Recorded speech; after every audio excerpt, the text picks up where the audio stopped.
திமுக அரசின் ஆட்சி மகளிருக்கான ஆட்சியாக இருக்கிறது என்று நகராட்சி மற்றும் நிர்வாகத்துறை அமைச்சர் கையெழுநேரு தெரிவித்துள்ளார். தஞ்சை மாவட்டம் செங்கிப்பட்டியில் வருகின்ற 19ஆம் தேதி நடைபெறும் திமுக டெல்டா மண்டல மகளிர் அணி மாநாடு தொடர்பான ஆலோசனைக் கூட்டம் இன்று நடைபெற்றது.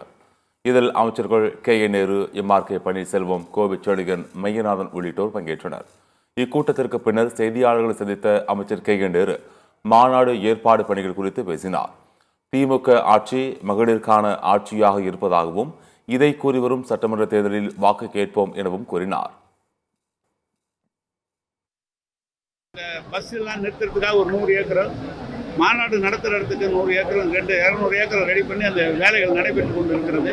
1.25 லட்சம் பேர் சீருடை கலந்து அந்த 1.25 லட்சம் பேரும் பூத்துக்கு 10 பேர்னு 12,000 பூத்து 10 பேர் வீதம் 1.25 லட்சம் பேர் கலந்து தேர்தல் வருகிறது. தேர்தல் அமைக்கும் போது மகளிரினுடைய திட்டங்கள் நிறைய இந்த ஆட்சியில் செஞ்சிருக்கிறோம்.